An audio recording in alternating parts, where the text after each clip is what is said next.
Perdón por obviar la presentación, pero aunque Lisa es muy conocida por todas y por todos ustedes, debo decirles que es maestra en Gestión Pública y Gobernanza por la London School of Economics, maestra en Ciencia Política por la Sorbona y licenciada en Relaciones Internacionales por el Tecnológico de Monterrey y el Instituto de Estudios Políticos de París.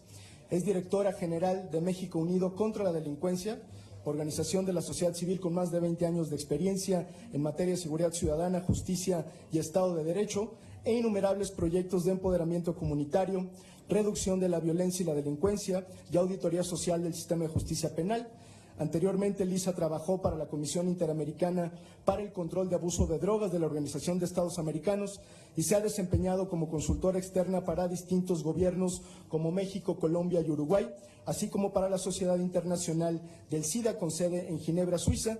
Dentro de la Administración Pública colaboró con diversas dependencias, entre ellas la Secretaría de Educación Pública, el Instituto Mexicano de la Juventud y el Consulado General de México en París. Desde la sociedad civil ha colaborado en distintas iniciativas en materia de seguridad, equidad de género, salud pública, juventud y participación política.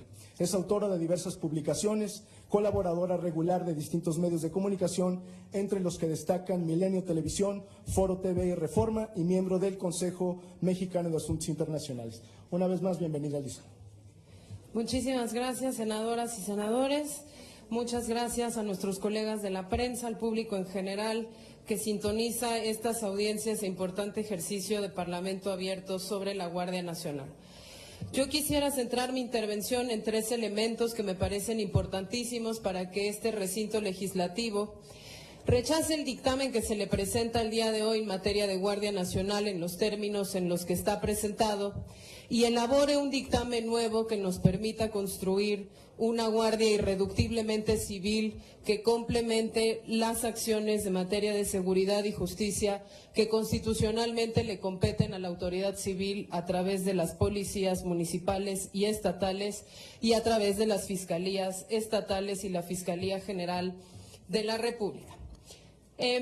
Mi intervención se dividirá entonces en 3 etapas. El diagnóstico, en la segunda etapa es la deficiencia del dictamen actual y una tercera etapa propositiva de propuesta alternativa, porque una de las críticas más importantes que se le han hecho a la oposición que hemos representado desde Seguridad Sin Guerra es que no presentamos una ruta alternativa o los términos en los cuales estaríamos de acuerdo con la creación de algún tipo de fuerza intermedia o complementaria a las labores de la Policía Federal.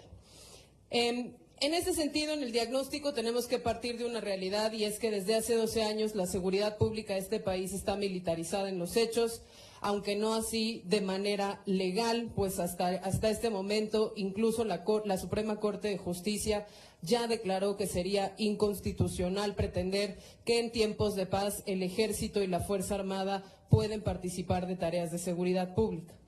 Sabemos que aproximadamente en todo momento en el territorio nacional tenemos alrededor de 70,000 efectivos del Ejército y la Marina y que su participación en tareas de seguridad pública se ha justificado como una medida temporal para atender una situación extraordinaria que supondríamos debería contenerse tras su intervención. Gran parte de la evidencia que yo les quiero presentar aquí es para que dirimamos si en los hechos esta premisa se cumple, es decir, si la intervención es temporal en situaciones extraordinarias y si su despliegue sirve para contener el fenómeno delictivo. Mi colega Catalina Pérez Correa entrará más detalles sobre los impactos negativos de la violencia que entraña la multiplicación de operativos conjuntos en donde se sobreutiliza la Fuerza Armada, de forma que a mí me gustaría concentrarme únicamente en la evidencia que demuestra si el mayor despliegue militar es igual o no a mayor seguridad. 5 elementos para contradecir esa afirmación. De acuerdo al Secretariado Ejecutivo del Sistema Nacional de Seguridad Pública, la incidencia delictiva en México no ha cesado de aumentar por segundo sexenio consecutivo y tan solo en el último año el número de delitos del fuero común creció el 12%, ubicándose en más de 1.858.000 casos.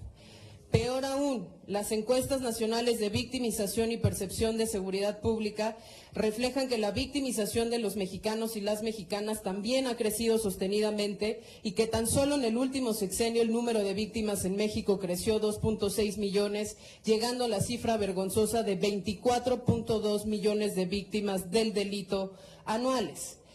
Tercero, de acuerdo a la encuesta nacional de percepción de inseguridad ciudadana que hemos levantado desde México Unido contra la Delincuencia en coordinación con Consulta Mitofsky por 13º año consecutivo, encontramos que las y los mexicanos nos sentimos cada vez más inseguros y que en 2018 por primera vez identificamos en 47% de los casos el miedo a morir en enfrentamientos entre autoridades y criminales como una de las principales preocupaciones de seguridad de la ciudadanía. Cuarto, no solo han crecido los delitos y la percepción de inseguridad, sino que también ha crecido la impunidad.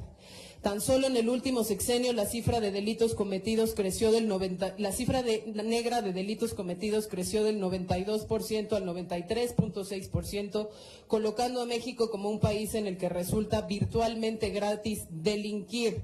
En este contexto nos preocupa de manera particular el comportamiento de la cifra negra de los delitos graves, que en casos como la extorsión se ubica incluso en porcentajes superiores al 98.3%.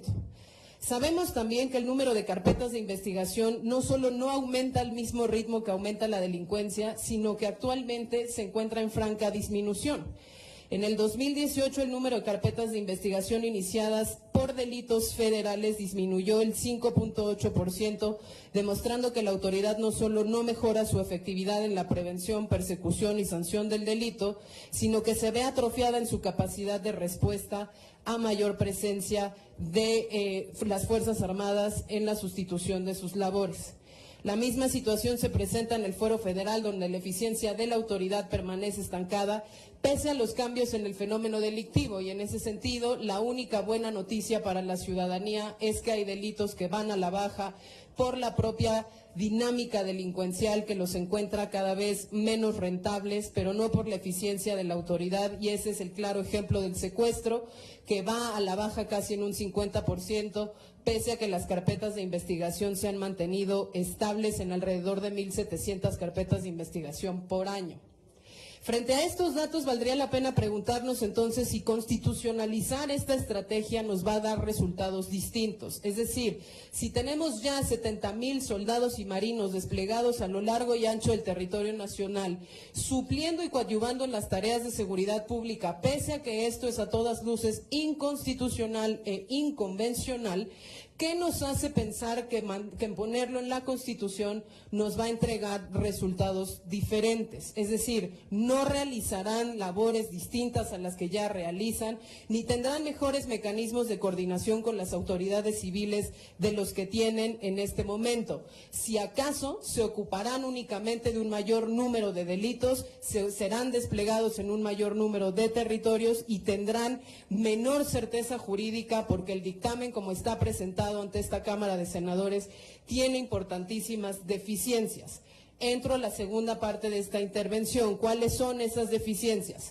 Los objetivos. El objetivo de la Guardia Nacional es lograr certeza jurídica y seguridad jurídica para las Fuerzas Armadas, o el objetivo es lograr una mejor seguridad pública.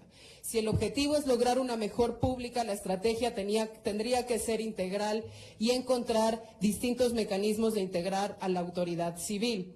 La estructura y el mando de operación, se ha dicho mucho aquí, hay un Estado Mayor, un reclutamiento, atribuciones programáticas, estrategias administrativas y operativas en manos de los militares que no necesariamente corresponden al diseño de una institucionalidad civil funcional como la que necesitamos. La ausencia de fiscalización en términos de controles internos y externos que nos permitan dar cuenta de cuál es el actuar y la efectividad del despliegue de esta nueva Guardia Nacional con respecto a objetivos claros, definidos, de temporalidad, de incidencia delictiva y de impacto. Los controles legislativos y judiciales, en donde este Senado de la República permanece como testigo pasivo al darse la facultad únicamente de analizar reportes ex post de las intervenciones de esa Guardia Nacional, que no requerirá de controles ni autorizaciones parlamentarias ni judiciales para activarse, dejando además gran discrecionalidad en el Ejecutivo Federal. Y por último, la concentración de ese poder en ese Ejecutivo Federal en detrimento de la soberanía de los estados de la República. Tercera parte en la propuesta, y con esto cierro mi intervención. Es necesario mirar ese dictamen a la luz de las reformas que se presentan al artículo 13, al artículo 16, al artículo 21 constitucional, entre otros, para lograr modificar lo siguiente: el carácter irreductiblemente civil en el mando, la adscripción, el funcionamiento estratégico, operativo, administrativo de la Guardia Nacional y su composición, así como sus controles de funcionamiento, el apego a derecho y marco constitucional convencional en las siguientes áreas: la acotación del fuero militar. Ustedes saben que hay al menos 5 fallos ya de la Corte Interamericana de Derechos Humanos que obligan al Estado mexicano a acotar el alcance del fuero militar.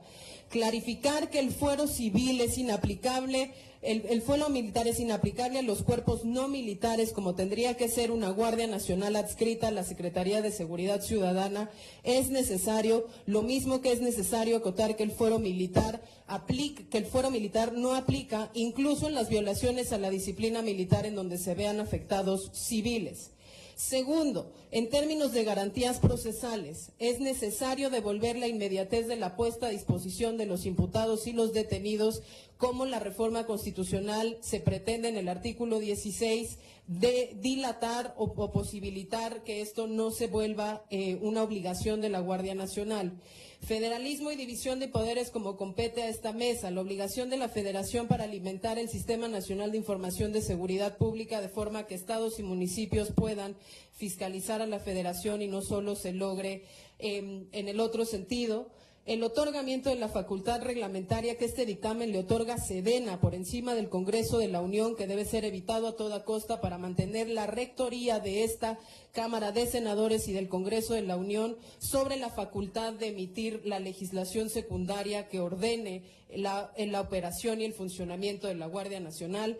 Y el tema, por supuesto, del mando y el mandato civil. Cualquier reforma al artículo 21 constitucional que implique ampliar el mandato de seguridad pública más allá de las policías debe incluir el carácter irreductiblemente civil de esas corporaciones, lo mismo que debe evitar estructuras de mando como el Estado Mayor, donde haya sobrerepresentación militar sobre la representación civil. Y finalmente, y con esto cierro, el mandato. La reforma del artículo 21 constitucional que tienen el dictamen en sus manos admite una vaguedad en la salvaguarda de las personas y recursos de la nación, le da, digamos, a la Guardia Nacional no solo la responsabilidad de la seguridad pública, sino también la responsabilidad de salvaguardar los recursos de la nación, ampliando innecesariamente la competencia de esa Guardia Nacional por fuera de las obligaciones de seguridad pública que se pretende en una Guardia Civil de carácter civil dotarlo. Es necesario que ese dictamen acote ese mandato a la seguridad pública de manera que tengamos un cuerpo irreductiblemente civil, correctamente fiscalizado, que no sustituya, sino que ayude a las policías municipales, estatales y federal a lograr las labores de seguridad e impartición de justicia que hoy en día necesitamos. Yo quisiera agradecerles mucho esta invitación e invitarles a que se rechacen los términos de este dictamen, se realicen las modificaciones permanentes y solo así se avance en la creación de una Guardia Civil que verdaderamente nos pueda entregar los resultados que 12 años de militarización no nos han entregado. Muchísimas gracias.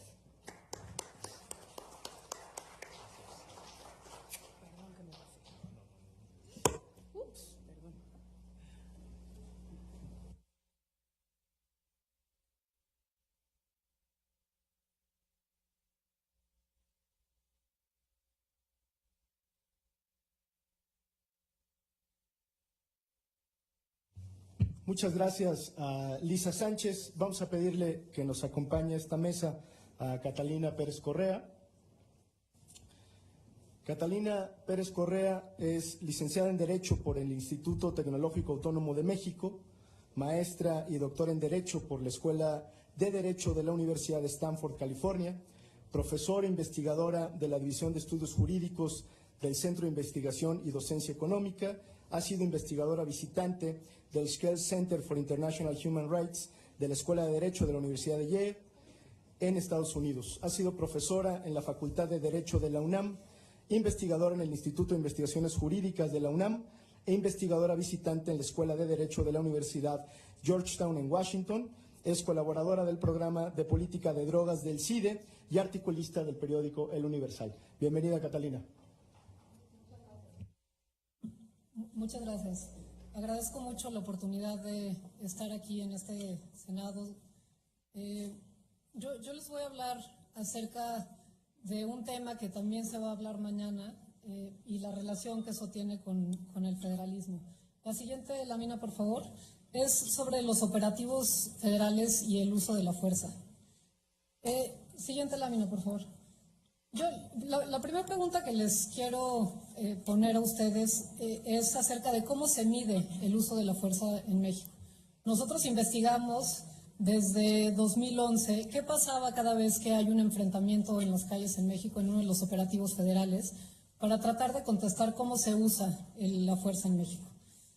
La mejor forma de utilizar o de poder saber cómo se utiliza la fuerza es con información forense, es decir, las partes médicas que analizan un cadáver después de que hay un deceso.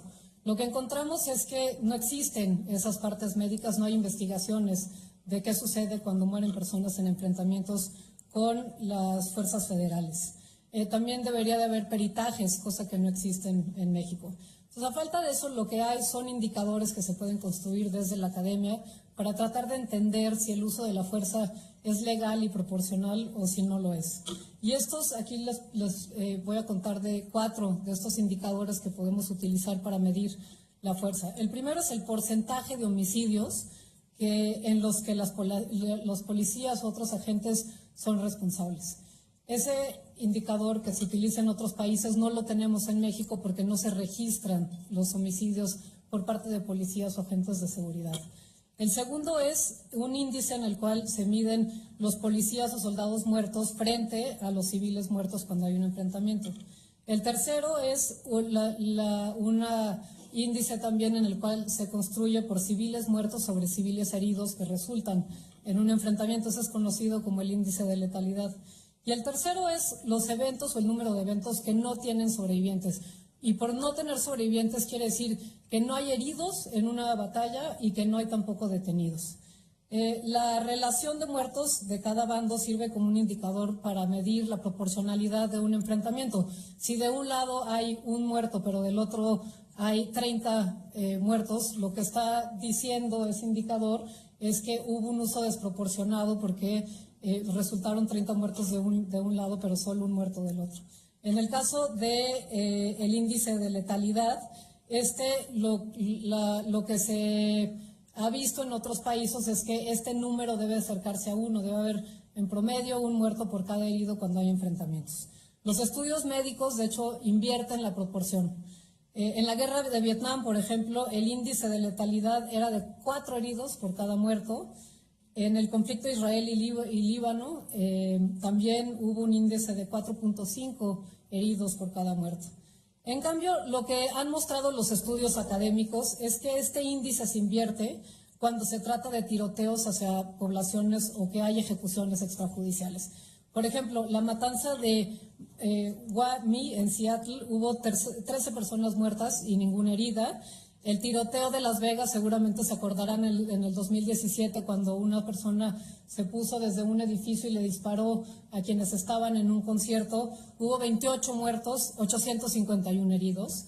En el bar de Orlando, donde entraron unas personas, que era un bar de personas homosexuales y fue un crimen de odio, entraron unas personas en un lugar confinado a dispararle a las personas que estaban adentro del bar. También hubo más heridos que muertos, 53 heridos contra 49 muertos. La Cruz Roja Internacional, en estudios que ha hecho sobre los contextos de guerra, establece que el ratio de muertes de sobrevivientes en conflictos modernos suele ser de 1 a 4, es decir, 4 heridos por cada muerto. Pero señala que cuando hay equipo de protección o cierto tipo de armamentos, esto afecta la letalidad. Las balas de rifles militares, por ejemplo, tienen una letalidad de alrededor del 30 o 40%, mientras que las granadas lo tienen del 10%, de los explosivos del 5%. Del 22% los explosivos, esto según la Cruz Roja Internacional. Y también influye la parte del cuerpo donde se hiere a la persona para saber qué tan posible es que esa persona resulte herida y no muerta. El contexto también es relevante. Por ejemplo, en lugares confinados donde hay tiroteos es más posible que haya más muertos y menos heridos a que si hay una batalla en el campo abierto.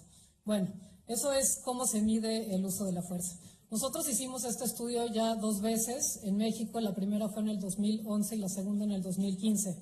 Usamos 2 fuentes, unas fueron bases de datos que construimos de prensa y otra fue a través de solicitudes de información que nos dio el Estado mexicano.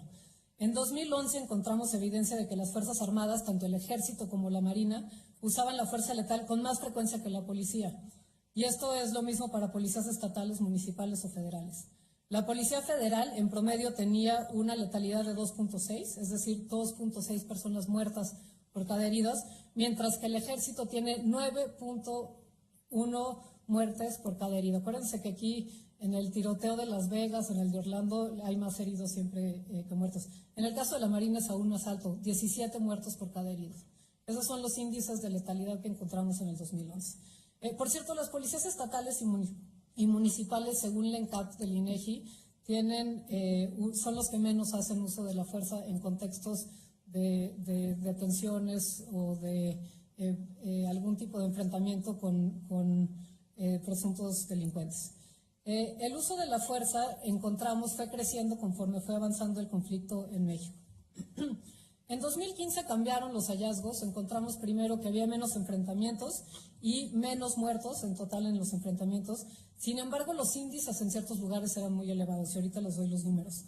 Los índices de la Policía Federal también encontramos que se fueron elevando conforme fue avanzando el conflicto en México hasta llegar a niveles bastante alarmantes.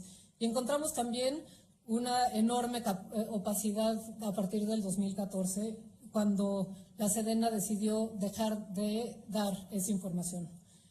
La siguiente lámina, por favor. La siguiente. Y la siguiente. Perdón, se me olvidó que les tengo que avisar al señor que... La siguiente, por favor. Aquí está. Entonces, estos son los índices de policías muertos frente a civiles muertos en enfrentamientos. Como pueden ver, el de la policía en el 2008 empezó en 1.1 y terminó en 12.4 ya para el 2015. En el caso del Ejército, para 2012 estaba en 23 civiles muertos por cada soldado muerto.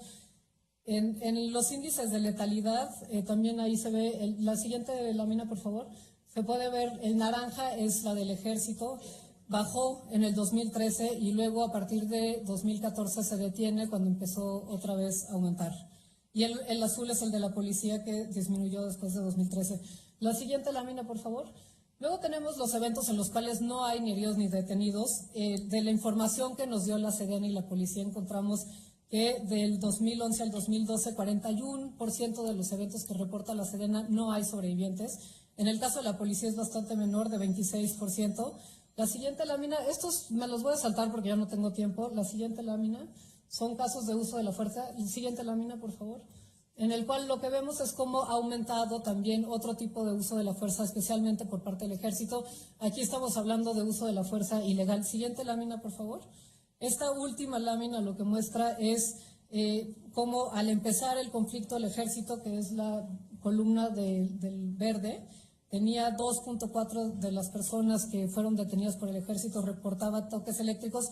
Cuando ya se inició el conflicto para después del 2006, 30% de los detenidos por el Ejército reportaba este tipo de abuso de la fuerza. Siguiente lámina, por favor. Lo más preocupante de todo esto es la opacidad. A partir del 2014, la respuesta de la Sedena es que ya no se va a dar información de lo que sucede tras los enfrentamientos. Es decir, en abril del 2019 se van a cumplir 5 años en el cual no hay forma de saber a cuántas personas ha matado la Sedena. Y esto me parece que es bien importante por 2 cosas. Uno, en el contexto mexicano nadie investiga las muertes que ocasionan los policías, los militares, no hay una investigación. Y esto lo que hace es un aro legitimador en el cual se aumentan los incentivos para que se haga el uso de la fuerza letal. Ya voy a terminar. La siguiente lámina, por favor. Yo sí, nada más concluyo con esto. No somos ingenuos quienes venimos aquí como expertos. Sabemos que es difícil, que quienes han decidido votar sí por la Guardia Nacional reparen en las consecuencias de constitucionalizar una estrategia que ha tenido resultados tan dañinos para el país. Llevamos años tratando de revertir el avance militar. No es cierto que antes no decíamos nada y ahora sí decimos. Llevamos por lo menos 12 años o 10 años llamando la atención de lo que está pasando en el país con relación al avance militar. Legislatura tras legislatura, gobierno tras gobierno, aparece la misma iniciativa. Antes le llamaron Ley de Seguridad Interior, ahora le llaman Guardia Nacional. Esta propuesta va a crear un cuerpo de seguridad militar sin controles y sin transparencia, bajo las reglas de seguridad nacional. Y esa es la mejor fórmula, porque ya lo sabemos, para tener un uso ilegal de la fuerza y violaciones a los derechos de la ciudadanía. Cuando decimos además que las instituciones deben ser civiles y que se debe recuperar la vía civil, no nos referimos a que el presidente sea civil, sino que haya una institución que la formación, la disciplina, la capacitación, los recursos tengan control bajo un mando civil. El presidente puede ser un hombre muy bueno y muy bien intencionado, pero eso es insuficiente para revertir las inercias institucionales que les acabo de enseñar. Los incentivos que están perpetuando son los incentivos a hacer un uso máximo de la fuerza en el país. La iniciativa, además, busca hacer frente a la delincuencia organizada usando una sola herramienta, como si todos los delitos, ya fueran del orden local o federal, fueran de delincuencia organizada. Y eso no es el caso. Como ya les decía Lisa, la mayor parte de los delitos no son de delincuencia organizada y la Guardia Nacional va a ser un instrumento ineficaz y peligroso para hacerle frente a la seguridad pública con esa herramienta. Los problemas locales, esto nos enseñan los estudios desde la academia, deben resolverse con instituciones locales y con participación ciudadana. Solo así se generan las condiciones de seguridad, no con operativos de ocupación federal. La Guardia Nacional no es un cambio de estrategia, son las mismas intervenciones federales, pero en la forma de los operativos conjuntos, ahora llamándoles de otro nombre. Tampoco es un proyecto de desmilitarización, sino la constitucionalización de la participación militar en tareas de seguridad pública. Los datos que les he enseñado muestran que en contextos de enfrentamiento y entrenamiento militar y los operativos conjuntos llevan a un uso creciente y desproporcionado de la fuerza letal y de otro tipo de uso de la fuerza.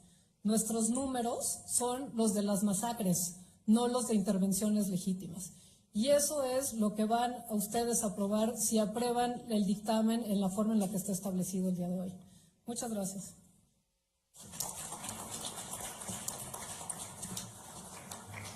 Muchas gracias a Catalina Pérez Correa. Le vamos a pedir a Alejandro Espriu que pase a la mesa. Alejandro Espriu, del Consejo Ciudadano de Seguridad y Justicia en el Estado de Puebla. Es maestro en estudios sobre América Latina por la Universidad de Oxford en el Reino Unido, especialista en el estudio y análisis en el sector de seguridad en México y América Latina. Ha sido asesor del secretario de Seguridad Pública Federal y director de investigación aplicada en política, seguridad y justicia penal del Instituto para la Seguridad y Democracia, en donde coordinó proyectos encaminados a la reforma democrática de los cuerpos policiales en México, con especial enfoque en mecanismos de transparencia y rendición de cuentas. Actualmente se desempeña como director ejecutivo del Consejo Ciudadano de Seguridad y Justicia del Estado de Puebla. Bienvenido, Alejandro. Gracias. Muy buenas tardes a todos, a todas las senadoras, al público en general y que nos acompaña en esta audiencia vía remota. Yo voy a intentar a través de mi intervención dar respuesta a algunas de las interrogantes que planteaba el senador Clemente al inicio de esta audiencia y complementar las intervenciones también de mis colegas desde el punto de vista de las políticas públicas de seguridad local.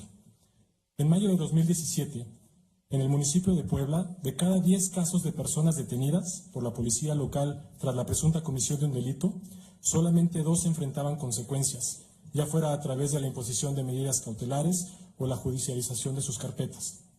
Para octubre de 2017, el indicador comenzó a mejorar, alcanzando 4 de cada 10. Actualmente, el porcentaje de detenciones que son calificadas como legales y cuyos probables responsables son sujetos o sujetas a reparación del daño o prisión preventiva ronda en promedio el 90%. Esto es, en menos de 2 años, el municipio de Puebla logró reducir la impunidad de un 80 a un 10% respecto al número de detenciones realizadas por la policía local. Esto ha sido posible gracias a la instalación de lo que en Puebla conocemos como la Mesa de Seguridad y Justicia, un mecanismo de análisis, coordinación, acción estratégica y evaluación que ha permitido a los distintos actores locales, Ejecutivo Municipal, Seguridad Pública Estatal, Fiscalía, Unidad de Medidas Cautelares y la sociedad representada por el Consejo Ciudadano, entre otros, sentarse a dialogar y acordar acciones conjuntas con la intención de disminuir la incidencia delictiva y mejorar la procuración de justicia en la ciudad. En ella se examinan una por una todas las detenciones ocurridas durante la semana, se identifican responsabilidades, se intercambia información, se acuerdan y revisan estrategias y hacen recomendaciones. Hay una verdadera coordinación. Posteriormente, se lleva a cabo un conversatorio con el Poder Judicial a fin de homologar criterios ante aquellos casos en los que hay discrepancias por las resoluciones de las y de los jueces. Además de disminuir la impunidad, lo anterior ha traído aprendizajes en múltiples áreas y permitido la instalación de nuevas y mejores capacidades para todos los actores. Por un lado, la mesa no solo ha eficientado la operación del sistema de justicia penal, disminuyendo este tema de la puerta giratoria, sino también ha mejorado el diagnóstico y generación de políticas públicas. Finalmente, dentro de todas las estrategias que se han planteado, ha ayudado también al fortalecimiento de las instituciones locales. Por ejemplo, a través de entrevistas que se hicieron a todos los policías, jefes de sector, se identificó que todos ellos han revalorado su papel dentro de la institución, se sienten dignificados al ser incluidos en un diálogo directo y horizontal con sus superiores. Hay otras maneras de hacer las cosas. Si bien es cierto que el modelo es perfectible y que semana tras semana encuentra nuevas áreas de oportunidad, como muchos otros ejercicios prometedores similares en el país, no son otra cosa que el resultado de atender el cúmulo de recomendaciones y lecciones aprendidas a nivel nacional e internacional que brindan orientaciones prácticas sustentadas en evidencia sobre lo que funciona y no funciona en materia de seguridad. La evidencia disponible permite afirmar hoy en día que la mayoría de experiencias prometedoras o que han mostrado elementos de éxito para mejorar las condiciones en su entorno han tenido como punto de partida una autoridad local. Organismos y centros de pensamiento de prácticamente todas las regiones del mundo, el Foro Europeo para la Seguridad Urbana, el Centro Internacional para la Prevención de la Criminalidad, el Centro de Estudios de Seguridad Ciudadana en Chile, la Red Africana del Sector Seguridad, todos ellos concuerdan en que las políticas públicas de seguridad difícilmente responden a las necesidades específicas, a la multiplicidad de planos de participación ciudadana y a las capacidades institucionales existentes si su diseño e implementación no provienen desde los propios operadores en terreno. La lección ha sido muy clara. Las políticas públicas de seguridad en aquellas localidades cuyos actores son solo objeto y no sujetos activos en su diseño, instrumentación y evaluación están destinadas en el mejor de los casos al impacto coyuntural y posteriormente al olvido. Nunca un cuerpo o política nacional alcanzará para reconstruir y sobre todo para asegurar la sostenibilidad de la seguridad en un territorio local. Por el contrario, la imposición de una estrategia o política centralizada impulsada desde la Federación hacia los estados y municipios no solo resulta, como ha sucedido ya históricamente en el país, incapaz de atender la multifactorialidad asociada a las problemáticas en las localidades, sino que además distrae las capacidades locales, desincentiva el cumplimiento de responsabilidades e inhibe la construcción de alternativas innovadoras. Me atrevo a decir que si la Guardia Nacional hubiera estado operando en marzo de 2017, bajo los criterios que se proponen en el Plan Nacional de Seguridad y el dictamen que se discute hoy en día, muy probablemente la Mesa de Seguridad y Justicia en el municipio de Puebla no existiría. Hoy la mesa no solo ha sobrevivido, sino que se ha fortalecido. Ha logrado sobrepasar una de las pruebas más difíciles de cualquier mecanismo de esta naturaleza, el cambio de administración y la alternancia político-partidista. Como dejaron claras en gran medida las audiencias públicas en la Cámara de Diputados, hay enorme consenso entre especialistas respecto a la importancia de voltear la mirada hacia el fortalecimiento de las capacidades e instituciones civiles, particularmente a nivel local, si es que verdaderamente se pretende atajar la complejidad del problema que enfrenta el país. Ante los graves escenarios de violencia y delincuencia que experimenta México actualmente, las instituciones de seguridad y de justicia con carácter civil deben ostentar un rol preponderante en el mantenimiento de una gobernabilidad democrática. Desafortunadamente, su rol ha sido subvalorado. Dicha relevancia no encuentra correspondencia en un respaldo político y social que permita, en el caso particular de las policías, colocarlas a la altura de lo que sí se les exige. Se les ha relegado a una crisis institucional que refleja entramados de inefectividad, impunidad, opacidad y corrupción del sistema, crisis que hoy, dicho sea de paso, sirve de argumento para quienes quieren condenarlas a la marginación o a la irrelevancia. Coincido con el argumento de especialistas como Ernesto López Portillo, que sostienen que la repetida descomposición de la policía en México es y ha sido producto de un largo proceso de manipulación política en torno al poder, que significa contar con la obediencia de una institución facultada para usar la fuerza y para restringir las libertades. Con la legalización de su participación en tareas de seguridad pública, las Fuerzas Armadas corren el riesgo de sufrir la misma suerte. Dado los contextos de uso político de la seguridad, nadie puede asegurar que en algunos años las Fuerzas Armadas no podrían enfrentar también altos niveles de desgaste e incluso de desconfianza social. La propuesta de una Guardia Nacional en los términos que está siendo discutida actualmente me parece que privilegia una vez más el razonamiento político sobre el técnico y pulveriza la posibilidad de empujar un relativo consenso respecto a cuestionamientos fundamentales que abordan el origen de la crisis que enfrentamos. Dichos cuestionamientos se asocian principalmente a cuál debe ser la misión de la policía, cuáles deben ser sus medios para alcanzar esta misión, cuál su doctrina, cuáles los mecanismos y herramientas para legitimar su actuación y lograr la tan anhelada reconciliación policía-comunidad. Y dicho sea de paso, esa relación solo puede originarse a nivel local y cuando funciona adecuadamente se convierte en el catalizador principal de un verdadero modelo de coproducción de seguridad y convivencia a lo que todos aspiramos. La construcción de la propuesta y el debate sobre Guardia Nacional militarizada han implicado esfuerzos y capital político extraordinarios. El esquema prevé también recursos importantes, monumentales quizá. A mi parecer, ambos van en sentido equivocado. Voluntad política a través de un acuerdo de Estado, recursos y orientaciones técnicas para una verdadera reforma policial de gran calado debiera ser la ruta. En mi perspectiva, esta reforma policial debe originarse de políticas públicas de seguridad democráticas y no al revés. Actualmente tengo la oportunidad de participar en el grupo de trabajo que diseña el modelo nacional de policía, que se busca construir desde el Secretariado Ejecutivo del Sistema Nacional de Seguridad Pública.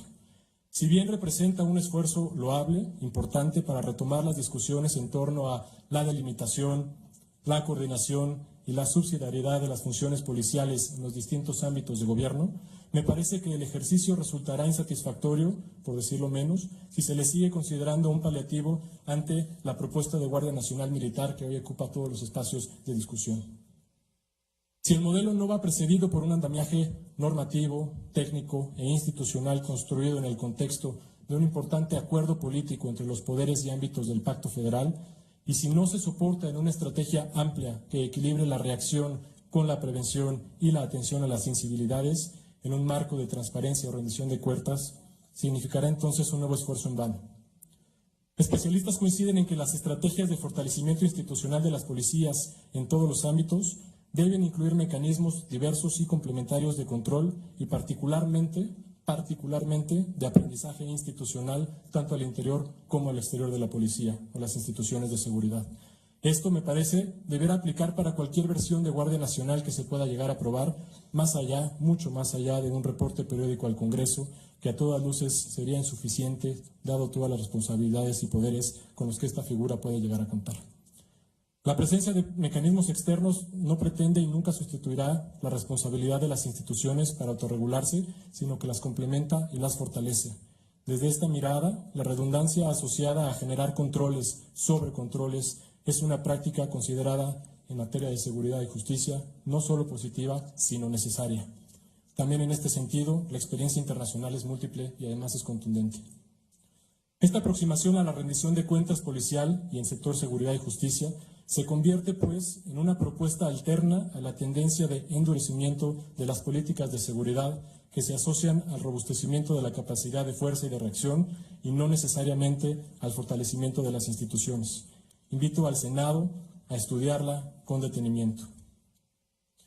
Esta agenda también recibe impulso desde lo local a través de pequeños pero relevantes pasos, como permitir la participación ciudadana en procesos tradicionalmente opacos como la revisión de ascensos dentro de la policía o el acompañamiento ciudadano a víctimas de abuso policial, como hoy hace el Consejo Ciudadano de Seguridad y Justicia del Estado de Puebla.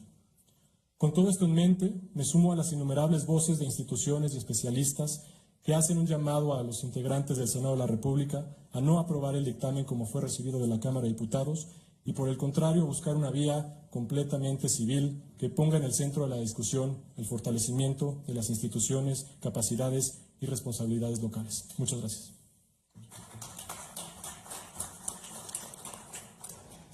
Muchas gracias, Alejandro Espriu.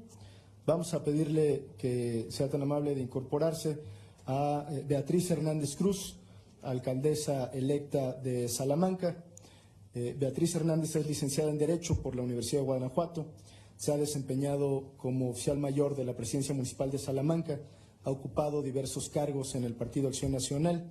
Entre los más destacados fue diputada local del año 2000 al 2003, regidora de 1997 al año 2000, y en 1990 se desempeñó como directora de Recursos Humanos en la Presidencia Municipal de Salamanca. También se desempeñó como consejera del Poder Judicial, defensora de oficio.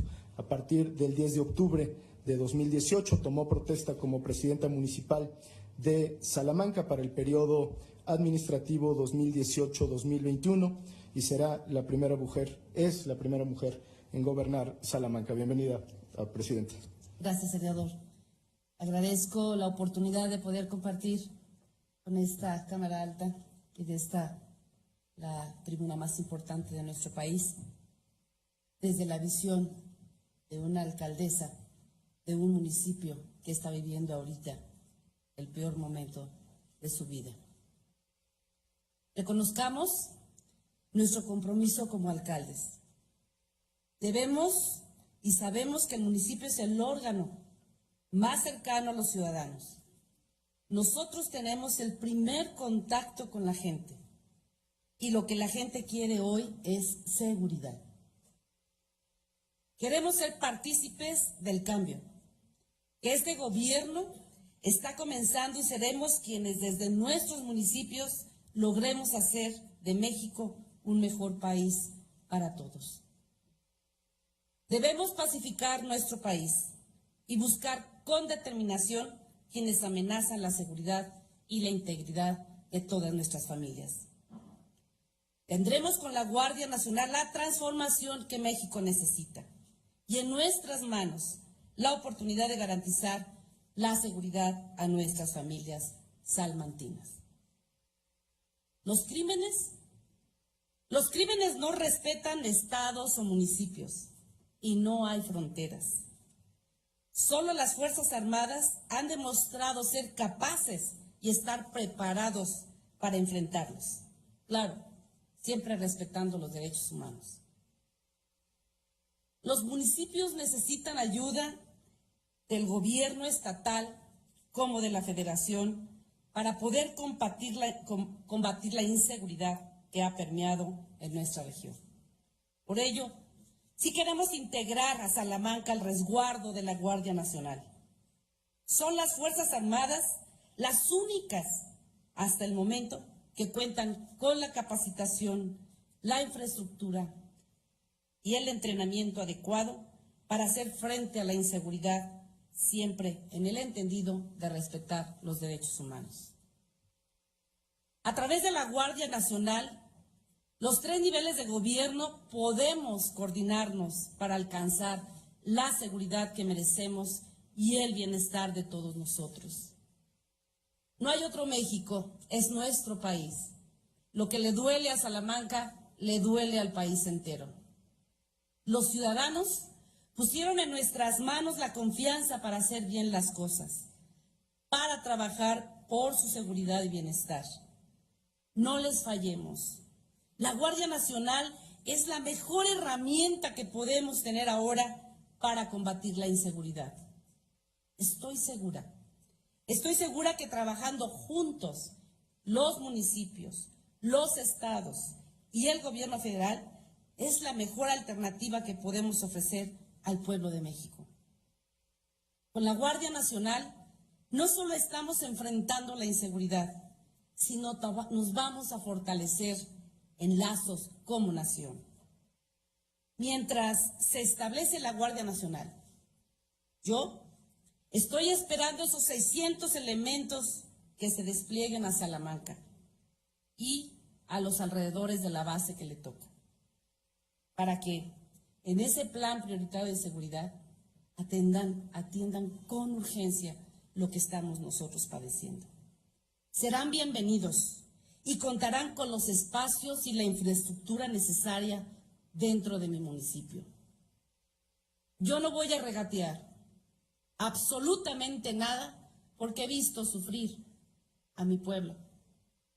Y yo estoy sin regatear, apoyando la llegada de la Marina, la llegada del Ejército y de las fuerzas federales. Desafortunadamente, no tengo primer respondiente. En Salamanca no existe la policía municipal. Estoy trabajando en este momento para construirla y construir una policía cercana, una policía ciudadana. Y yo estoy segura que con el apoyo del Estado y de la Federación vamos a lograr que Salamanca vuelva a vivir esa tranquilidad que hace muy pocos años teníamos. Yo concluyo con cuatro situaciones. Primero, necesitamos ofrecer una estrategia de seguridad integral. Segundo, debemos de fortalecer la coordinación entre el gobierno federal, los estados y los municipios. Tercero, debemos impulsar el desarrollo integral de los municipios. Es ahí donde nace nuestra comunidad, nuestra sociedad. Y cuarto, debemos de combatir la inseguridad con estrategias responsables, siempre respetando los derechos humanos y proveyendo elementos jurídicos adecuados al marco de nuestras grandes instituciones. Muchísimas gracias al Senado de la República.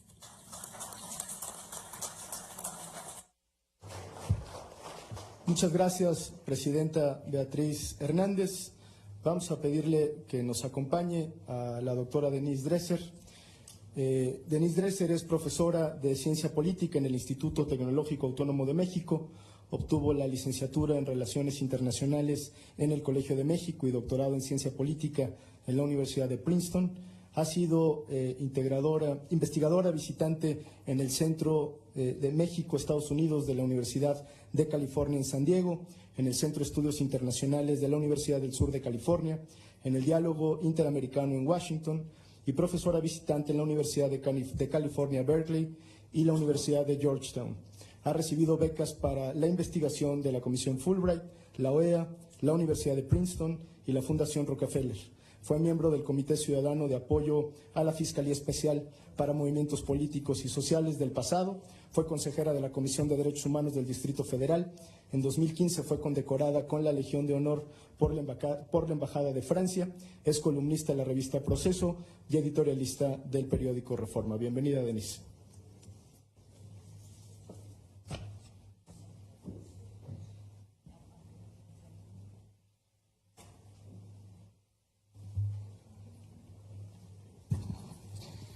Gracias por la invitación. Esquilo escribió que la primera baja que se da en una guerra es la verdad. Tiene razón, y Alejandro Madrazo del CIDE vino ayer a decirlo, así, con todas sus letras. El presidente miente. Y yo añadiría, Alfonso Durazo miente, Ricardo Monreal miente. Ustedes, pues todavía les doy el beneficio de la duda. Entonces, sumándome a ese derecho ciudadano y cívico de auscultar al gobierno, quisiera ilustrar cómo funciona exactamente la diseminación de la mentira sobre la cual está construida la Guardia Nacional. La mentira enmascarada. Les pido entonces que me acompañen en un ejercicio intelectual como el que hizo hace poco la congresista estadounidense Alexandria Ocasio-Cortez para ilustrar los problemas de las leyes de su país. Y se imaginen por un momento que yo soy un miembro de ese nuevo cuerpo creado por Morena para salvar a México. les pido a los senadores presentes que se vuelvan mis co-conspiradores. Me llamo Aureliano Maldía y soy general de división a cargo de una de las 266 regiones donde ya estamos operando de facto como Guardia Nacional, aunque no hayan aprobado todavía una reforma constitucional para crearla. No hay problema, ahí se las encargo. Me quito el viejo uniforme del ejército que he usado durante los últimos 12 años y me coloco la nueva casaca diseñada para hacerme parecer una fuerza civil. Soy el pueblo uniformado, el pueblo bueno, el pueblo raso. Nada de mafia en el poder. Esa ya está reubicada en el Consejo Asesor Empresarial de la 4T. El presidente dice que voy a formar parte de un cuerpo civil. El secretario de Seguridad Pública dice que voy a formar parte de un cuerpo civil. El senador Monreal dice que voy a formar parte de un cuerpo civil. Pero les pregunto a ustedes, senadores, la minuta dice que las instituciones de seguridad pública, incluyendo la Guardia Nacional, serán de carácter civil. Pero a mí no me entrenaron para ser policía y ahí en la misma minuta dice que yo mero general diseñaré operativos, políticas, estrategias, acciones. Yo mero general dispondré de lo necesario para que la estructura jerárquica, la disciplina, el régimen de servicios, los ascensos, las prestaciones, el ingreso, la profesionalización y la capacitación sean idénticos a los de las Fuerzas Armadas. Yo feliz, porque puedo seguir actuando como he actuado los últimos 12 años y no me voy a tener que entrenar para ser policía. Más bien voy a entrenar a los policías para que sean militares como yo. ¡Súper! Les pregunto a ustedes, senadores, si yo cometo faltas y delitos contra la disciplina militar y parte de esa disciplina es identificar al enemigo y abatirlo, no seré sometido a un tribunal civil, sino a uno militar, ¿o no? Eso es lo que dice el proyecto de reforma en materia de Guardia Nacional, ¿o no? Y como hemos visto en otros casos donde militares son juzgados por militares, probablemente saldré libre, aunque haya cometido una ejecución extrajudicial. Si resulta que la persona que asesiné en un retén era una madre de familia y sus hijas, no importará. Mi crimen quedará impune, como el de los soldados que mataron a Jorge y Javier en el TEC de Monterrey. Vamos bien, a todo mecate. Ahora les pregunto a ustedes, senadores, si yo a la hora de aprehender a un presunto culpable, violo o torturo a esa persona antes de ponerla a disposición del Ministerio Público, ¿quién me investigará o me sancionará a mí? Dado que el INEGI, por cambio de prioridades, ya no realizará la encuesta nacional de población privada de la libertad, ¿quién se enterará si yo hice eso? Y pues como suprimieron esa partecita sobre la Ley Nacional de Registro de Detenidos, pues nadie me estará vigilando, nadie podrá enterarse qué hice a la hora de aprehender, investigar y trasladar a un presunto delincuente. ¿El que se robó un taco? ¿O los que andan por ahí violando la Constitución moral fumando marihuana? Alabado sea Dios que ya nadie en Morena habla de legalizarla porque me quitan el negocio. Albricias, bravo y bien por mí. También les pregunto a ustedes, senadores, por ahí en la minuta dice que entre mis responsabilidades estará la preservación de la paz y el orden. Esto significa que me llamarán para estar presente en manifestaciones de grupos opositores, marchas en contra del gobierno, y aunque el presidente ha dicho que jamás dará la orden de reprimir al pueblo, no creo que me vaya a hablar para pedir instrucciones cada vez que haya una confrontación, ¿o sí? Vamos a tener que lidiar nosotros con esos radicales de izquierda conservadores. Ahora los vamos a poder agarrar y entambar así, como quiere el presidente, con eso de la prisión preventiva que van a aprobar. Nada de investigar, nada del debido proceso, eso es para civiles. Y luego por ahí también estipula que mi formación se regirá por el respeto a los derechos humanos. La neta, es que nos han dado un montón de cursos sobre eso, pero a la hora de los balazos, pues no puede haber abrazos. La orden es abatir. Y lo padre es que ahora lo puedo hacer con protección constitucional.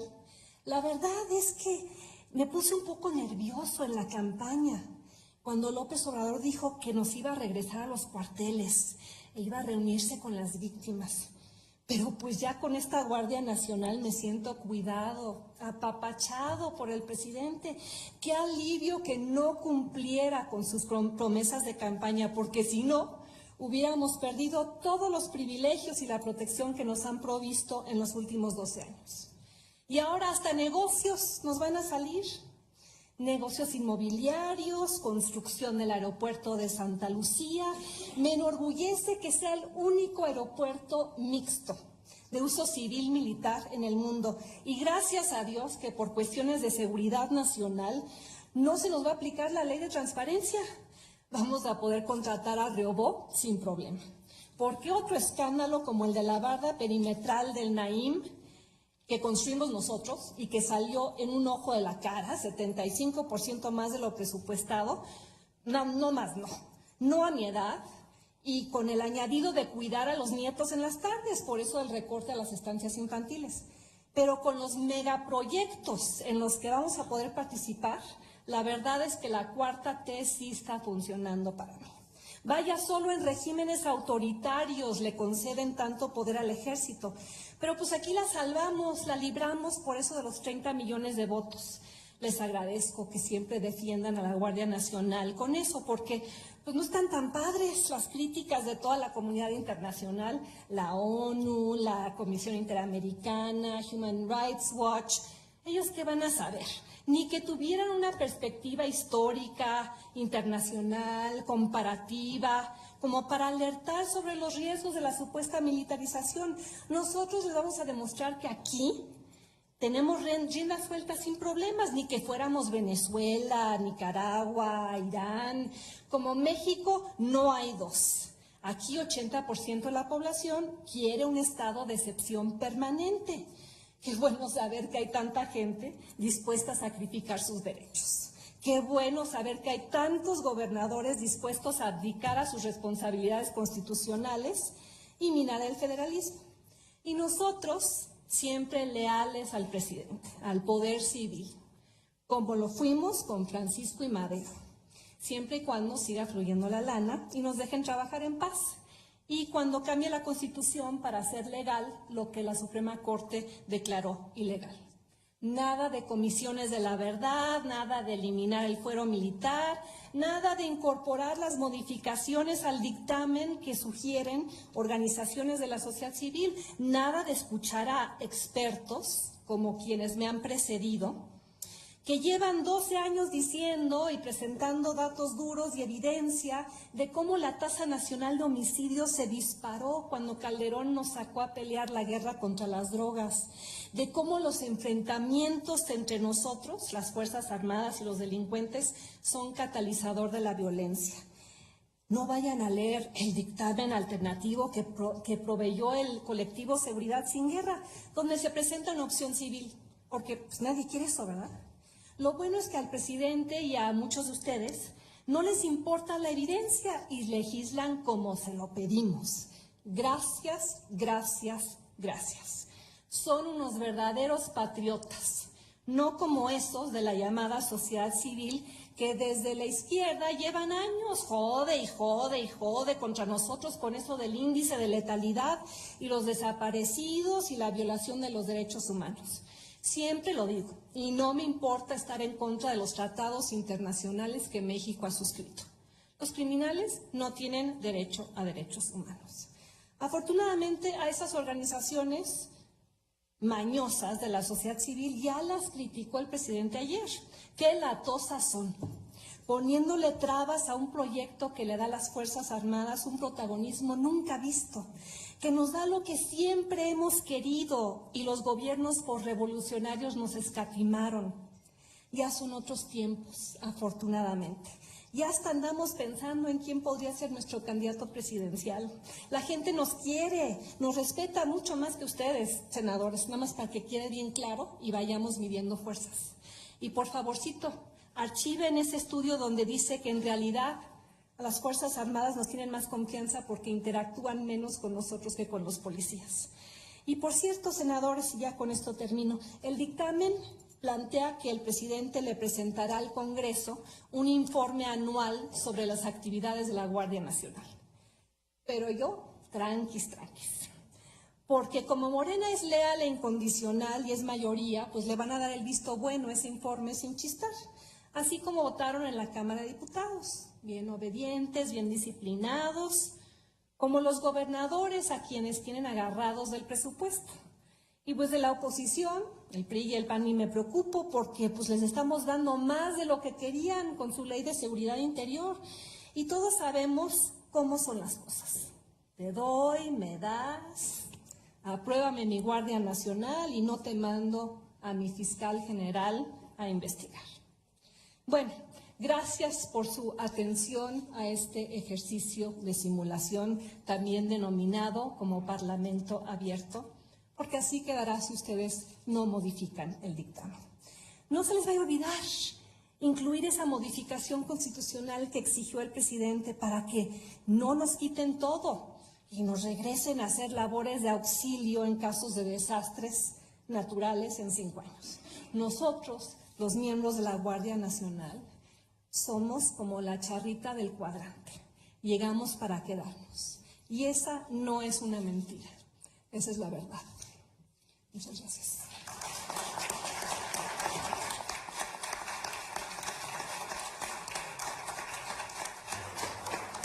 Muchas gracias a Denise Dresser. Vamos entonces a abrir, de acuerdo a la mecánica, un bloque para que las senadoras y senadores formulen las preguntas correspondientes. Si alguien desea hacer uso de la voz.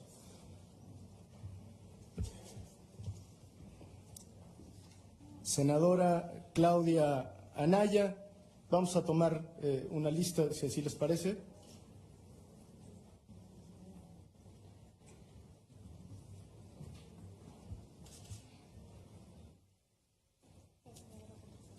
Senadora Patricia Mercado.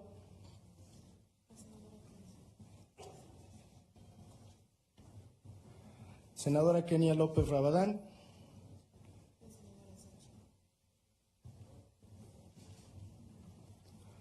La senadora Xóchitl Gálvez.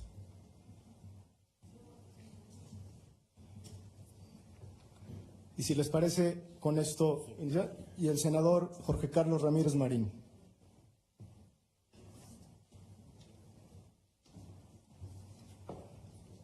Adelante, senadora Claudia Anaya. Agradecemos de antemano poderse limitar a los 3 minutos de intervención. Muchas gracias. Sí, muchas gracias. Para cualquiera de las ponentes que nos hicieron favor de venir a este ejercicio de simulación, al Parlamento Abierto, viene en el artículo 21 una modificación de lo que era la minuta que nos envía la Cámara de Diputados y que ahora pone a consideración la Comisión de Puntos Constitucionales. Anteriormente se decía que la ley determinará la estructura orgánica de la Guardia Nacional adscrita a la Secretaría del Ramo de Seguridad, y ya no viene. Entonces, siguen los discursos de el mando civil y la corporación civil, pero en la minuta seguimos retrocediendo, o en las propuestas de minuta seguimos retrocediendo y lo estamos dejando a la interpretación o con un vacío jurídico que me parece peligroso. Yo quiero saber la interpretación de los ponentes respecto a este. Previo al panel que tuvimos ahorita, esa era la primera pregunta, ¿qué opinan de que ya lo quitamos del ramo de seguridad pública? Previo a la mesa actual tuvimos a los gobernadores agradeciendo que no les hubieran quitado a los policías estatales. No, pero en ninguna parte de la minuta se dice que la Guardia Nacional trabajará en coordinación de los estados o con el mando del gobierno estatal, o no habla pues de la autonomía de cada entidad federativa o de la autonomía municipal. ¿Qué opinan al respecto a propósito de que esta es una mesa precisamente que tiene que ver con el federalismo? ¿Qué opinan de que tampoco menciona criterios de excepcionalidad, criterios de fiscalización, criterios de control y criterios de temporalidad? Esas serían mis preguntas para cualquiera que la quiera responder. Muchas gracias. Muchas gracias a la senadora Claudia Anaya. Senadora Patricia Mercado. Quería preguntarle a la presidenta municipal de Salamanca, espero haber entendido bien, que no hay policía municipal en Salamanca. O sea, mi pregunta es, en la Ciudad de México hay más o menos 80,000 elementos de seguridad pública y si hay 16 alcaldías. Si 3 alcaldías piden una noche fuerza de policía para hacer un operativo, sería más o menos imposible, a pesar de que tiene 80,000, porque son estos operativos, son aparte, digamos, lo que los propios operativos que pide la Policía de Investigación y luego, ¿no?, lo demás, digamos, que implica cuidar a la ciudad tal. Y son 80,000 elementos, ¿no? Entonces, la Guardia Nacional, estamos hablando de 150,000 para todo el país, empieza con 50,000. Es decir, mi pregunta es, no visualiza usted la posibilidad de decir, quiero mi policía municipal, ¿no? Quiero el presupuesto para formar a mi policía municipal para que responda, ¿no?, con la capacitación y con la fuerza adecuada, que responda, que la tenga usted ahí, que pueda usarla, por supuesto también en combinación con la estatal, y que se fortalezca esta policía. Y finalmente, en algún momento, por supuesto, poder pedir la presencia del ejército como una medida de excepción. Entra, se coordina y sale. Y sale porque ese momento que usted planteó, ¿no?, este momento tan doloroso, tan difícil por el que están pasando, pues necesita una atención en seguridad especial, ¿no? Entonces, bueno, mi pregunta es esa. En la Ciudad de México todos los alcaldes, digamos, siempre habían planteado, aquí hay un mando único, pues lo pedimos, y si vienen, bueno, y si no vienen, me espero mañana, y sí me explico. O sea, es decir, ¿por qué no apostarle a eso? Una policía que conozca, que sepa, ¿no?, junto con usted como mando civil en el municipio, cuando se están descomponiendo las cosas, cuando viene información que no es la cotidianidad, digamos, de lo que se necesita en términos de seguridad cotidiana, de seguridad pública cotidiana. ¿Por qué salta de no tener policía municipal a la Guardia Nacional, cuando me parece que además va a ser una fuerza que no necesariamente va a poder estar cuando usted quiera, a la hora que quiera, ¿no?, porque es una fuerza centralizada? En la mañana hablaban de cómo hoy la Guardia Nacional está al mando de los estados, ¿no? Y esta es una Guardia Nacional centralizada, solo con 150,000 elementos, que bueno, esperemos que los tenga en algún momento. Entonces, es una pregunta, no se lo ha preguntado, como ve, tomando en cuenta que estamos en federalismo, en pacto federal, y que eso es importante para la toma de decisiones de lo que podría ser la Guardia Nacional. Muchas gracias, senadora. La senadora Kenia López Rabadán. Muchas gracias. Senador, yo quisiera hacerle la pregunta a dos de las panelistas, tanto a Lisa Sánchez como a Denise Dresser, porque creo que es un tema que hemos estado escuchando, Dios, salvo lo de los gobernadores hoy, que fue, por decirlo menos, complejo. Pero hemos escuchado en este Parlamento abierto una argumentación de especialistas en derechos humanos a propósito de buscar un acuerdo que priorice una Guardia Nacional Civil, con el argumento sólido, y que, por cierto, yo retomo, de que el presidente tiene derecho a decidir cuál va a ser su política pública para disminuir la inseguridad. Y ahí va mi pregunta. ¿Qué tanto ustedes creen que sea posible estructurar un articulado de la Constitución y o de los transitorios en donde pueda tener un perfil absolutamente civil y en su caso podamos encontrar un punto de entendimiento entre todos los partidos políticos? Porque aquí han venido especialistas me parece, de gran trayectoria a decir la minuta no. Es más, el PAN públicamente ha dicho no va a caminar con esa minuta, no hay forma de entender que esa minuta se pueda acompañar en este Senado. Movimiento Ciudadano también entiendo que lo ha dicho, y diversos partidos políticos. Entonces, si logramos conjuntar digamos, un bloque de oposición, de los partidos políticos de oposición, suficientemente serio y responsable y ético, que busque el que la redacción sea prioritariamente civil, ¿qué tanto a ustedes les parece racional? Yo quiero decir, lo hemos dicho varios compañeros, yo quiero decir el cómo sí, porque claro que no, aquí no hay una litis de si el 85 o el 90% está de acuerdo o no. No es un asunto democrático, porque además los derechos humanos no se pueden poner a votación, digamos, ni a consulta, ni a mucho menos. Pero sí, si tuviéramos la intención de construir un articulado en esa lógica civil, ¿qué tanto ustedes creen que sí, desde su expertise, su conocimiento internacional y, por supuesto, sabiendo cómo funciona la lógica de pesos y contrapesos en el Senado, pueda ser viable? Gracias a ambas.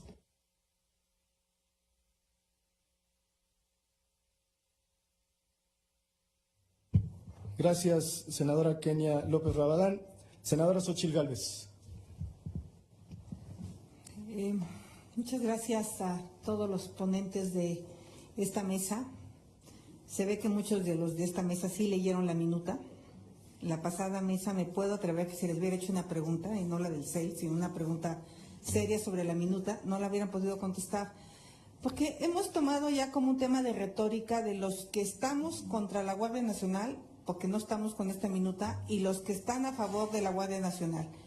Y la verdad, nosotros como senadores tenemos la obligación de que esta minuta cumpla con la convencionalidad de la que México es parte a nivel internacional. No es que no queramos, es que esta minuta no cumple.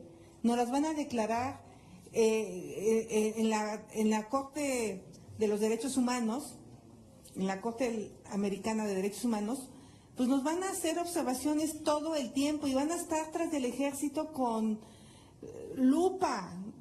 O sea, de verdad, va a ser terrorífico para el propio ejército sacar una minuta que no cumple con los tratados de convencionalidad. Entonces, ¿por qué no dejamos ya de una vez por todas este lenguaje aquí y nos concentramos a encontrar una salida que le dé al presidente un instrumento que le sirva? Lo hemos ya esbozado, que no modifique la Constitución, porque lo que sí nos preocupa es que se quede para toda la vida, y México no puede caminar en el sentido de la militarización, aunque nos digan misa es militarización porque son cortes militares y pero también que el ejército entienda que sí lo queremos, porque también el ejército dice, es que ¿por qué no me quieren? No, sí queremos al ejército, pero no lo queremos de policía, o sea, lo queremos en las labores que ya tienen asignado. Y preguntándote directamente, Denise, yo sí veo que si por alguna razón hay por ahí algunas órdenes de aprehensión reales y doblan a algunos personajes, pueden encontrar sus 8 votos. Y esto puede salir en los términos que está, la verdad. A mí lo único que me han encontrado es que dije que una palabra, un verbo chingar, y es lo único que me han encontrado, que no me van a encontrar más. ¿Te imaginas el presidente dando la lista de los senadores que votamos en contra? ¿Y te imaginas la persecución de la que vamos a ser objetos porque vamos a ser los traidores de la patria? O sea, sí me preocupa este clima de polarización y yo sí invitaría a los compañeros de Morena a que encontremos una alternativa, pero desde el punto de vista técnico, no retórico, porque en la retórica pues no las ganan, porque obviamente, pues, claro que la inseguridad es el tema más grave de este país. Entonces, ¿cómo ves? ¿Qué tendremos que hacer para llegar de aquí al martes? Porque esto ya está contrarreloj en esta propuesta alternativa. Y tú que fuiste frente de tanto linchamiento público por una postura que tuviste. Gracias. Gracias, senadora. El senador Jorge Carlos Ramírez Marín. Y con esto cerraríamos el primer bloque de preguntas. Gracias. El comentario de la senadora Gálvez me obliga a iniciar diciendo que no creo yo en esa situación, ni creo que deba espantarse porque hay una persecución. No la percibo, no veo en el ánimo de los demás compañeros ese afán de presionar, ejercer coerción sobre los diputados. Sí veo, y esa es la parte que nos debe de preocupar, que pudiera haber en alguien una autolimitación, él mismo infundirse miedo.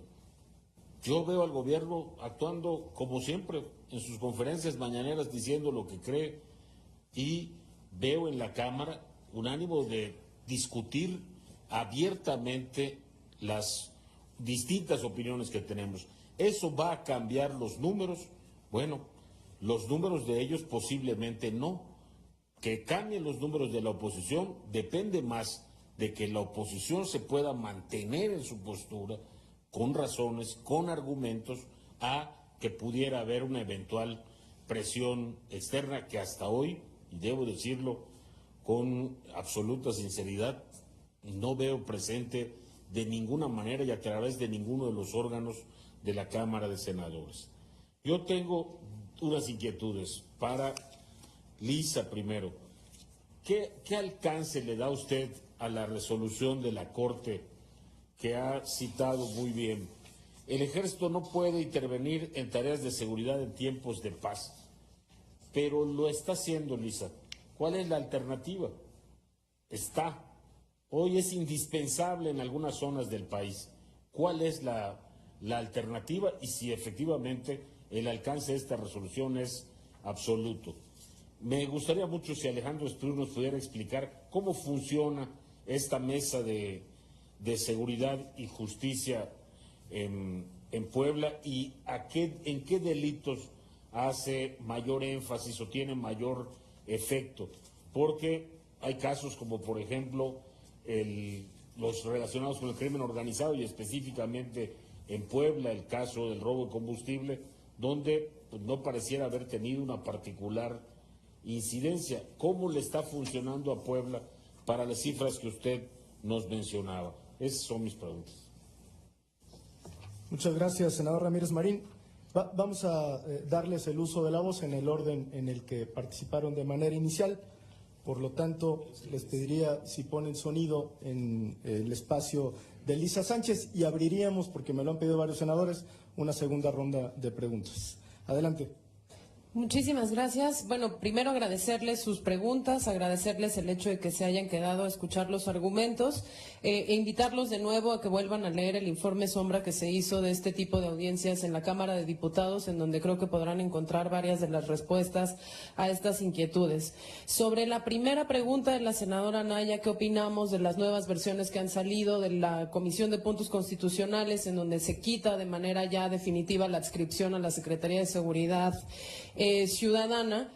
Pues básicamente lo primero que consideramos es que es una técnica de encarecimiento de la negociación política, es decir, hay ahí un abierto juego de mala técnica legislativa en donde les están dejando, por ejemplo, la estructura organizativa de un Estado Mayor sin la adscripción a la parte de seguridad pública, a la parte civil, ¿no? Dando a entender que estaríamos aprobando una minuta de una Guardia Nacional incluso más militarizada actualizada que la minuta que salió de la Cámara de Diputados.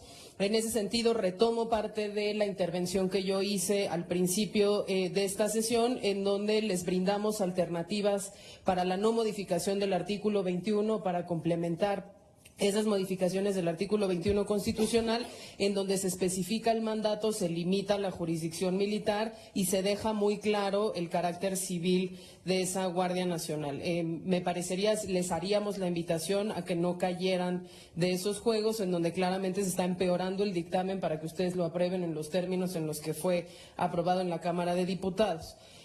Sobre la pregunta de Kenia, ¿cómo podemos lograr un articulado en donde la Guardia pueda ser estrictamente civil? Yo lo primero que los invitaría es a que esto no fuera a través de una reforma constitucional. Si quieren hacer una Guardia Nacional civil, no es necesaria una reforma constitucional. Pero en el caso de que ustedes no tengan esas capacidades de negociación con el grupo mayoritario, la clave está en dos artículos, en el artículo 13 y en el artículo 21 constitucional. En el 13 porque limitas el fuero militar y en el 21 porque quitas el contrasentido de tener una estructura y un mando y una operación mixta cuando no tendría que existir, digamos, ese carácter de Frankenstein, que es lo que hemos denunciado todos, que va a ser no solo difícil de lograr en términos institucionales y jurídicos y jurisdiccionales, sino también imposible de implementar, porque no se distinguen los límites con las policías, con las fiscalías, con las policías ministeriales, y en la realidad eso puede ser una pesadilla. ¿Y sobre qué alcances le damos a las resoluciones de la Suprema Corte sobre la participación del Ejército en tiempos de paz? Y nuevamente invitaría a que consultaran la página del colectivo Seguridad Sin Guerra. Cuando nosotros hicimos la ruta de salida a la Ley de Seguridad Interior durante la discusión de 2016 y 2017, argumentábamos nosotros que esa salida se podía dar, es decir, el hecho de que militares y marinos ya estuvieran participando en las actividades de seguridad pública se podía hacer a través de la reglamentación de dos artículos constitucionales y a través de esas leyes secundarias que permiten las declaratorias de estados de emergencia con la participación de las Fuerzas Armadas en tiempos acotados, con controles judiciales y legislativos muy específicos, con objetivos específicos, con evaluaciones de impacto y desempeño específicas que permiten determinar si se amplían o no los plazos de esa participación de las Fuerzas Armadas en lo que se resuelve esa emergencia, pero tenía que quedar muy claro que el carácter era emergente, que la intervención era acotada y que todos los poderes de la Unión se volcaban a fiscalizar y vigilar esa intervención, que es algo que hoy en día no ocurre, como nos comentaba la doctora Pérez Correa, donde cada vez tenemos menos información y más opacidad sobre cuál es el actuar de las Fuerzas Armadas cuando están en el terreno y cuando interactúan con las jurisdicciones. Y lo tomamos muy en serio, y particularmente desde el mandato de México Unido contra la Delincuencia, porque lo que sí vemos es que la participación de las Fuerzas Armadas está dificultando también la credibilidad y la implantación correcta del sistema penal acusatorio. Frente a detenciones ilegales, con informes policiales falsificados, en donde obligan a las policías a declarar que ellos realizan las detenciones, los jueces no pueden dictar sentencias en los casos, porque los abogados defensores ya aprendieron que el camino es preguntarle al policía las condiciones en las que realiza la detención. Y si el policía no participa, porque es el ejército el que las realiza, se caen los casos en el sistema penal. Entonces es importantísimo que ustedes entiendan que esa intervención es subsidiaria, que hay salidas constitucionales para hacerlo a través de leyes reglamentarias, y que lo que no necesitan es modificar el sentido, la letra y el espíritu de la Constitución para arreglar una situación que a todas luces es irregular y sobre todo inefectiva. Muchas gracias a Lisa Sánchez. Le vamos a dar el uso de la palabra a Catalina Pérez Correa. Adelante, Catalina. Sí, muchas gracias. Yo no quisiera hablar, pero me parece importante mencionar lo que se decía en la mesa anterior acerca de que la Guardia primero es civil, o que la creación de la Guardia es en realidad una forma de desmilitarización de la seguridad en México. Me parece que es realmente un engaño que se está haciendo hacia la población dar esos argumentos. Y me parece bueno que nos estemos moviendo de lo que se discutía en esa mesa hacia otros argumentos. El primero es esta idea de la urgencia. La Guardia Nacional es urgente y se tiene que aprobar inmediatamente. Y el segundo, el tema de que se necesita un marco legal ya porque las Fuerzas Armadas ya están en la calle. Y el primero me parece que sí, en efecto es urgente, pero ahí está la pregunta que ya se hacía de por qué la Guardia Nacional, en la forma en la que se está planteando en esta minuta, que va a hacer, le da a los militares de forma permanente facultades que hoy están limitados para las autoridades civiles. Y creo que no se ha contestado por qué se tiene que hacer de forma permanente y no temporal. Lo que la Corte dijo sí es que no se puede poner a las Fuerzas Armadas a realizar tareas de seguridad pública de forma permanente y que la Constitución tiene mecanismos para hacer esto de forma temporal. Y yo hasta ahora no he visto en estas audiencias que algún senador, alguna senadora conteste por qué tiene que ser permanente la facultad de la Guardia Nacional Militar. ¿Y por qué no se pueden utilizar los mecanismos que la propia Constitución tiene establecidos? Y luego también me preocupa mucho, y creo que es importante que se dé respuesta durante este periodo de las audiencias, acerca de cuáles son las formas en las que se va a regular la Guardia Nacional en las leyes secundarias. Va a tener la Guardia Nacional la facultad de investigar delitos del orden común. Y una de las preguntas que surge es, ¿va la Guardia Nacional a investigar los propios abusos que cometan los elementos de la Guardia Nacional? Queda claro por la minuta que va a haber un fuero militar, que no han dicho por qué es necesario que exista ese fuero militar para las faltas de la disciplina. Pero además se está dándole facultades a los miembros de la Guardia Nacional para investigar delitos. ¿Quién va a investigar los delitos contra civiles de la Guardia Nacional? ¿Van a ser los mismos miembros de la Guardia Nacional o van a ser otros?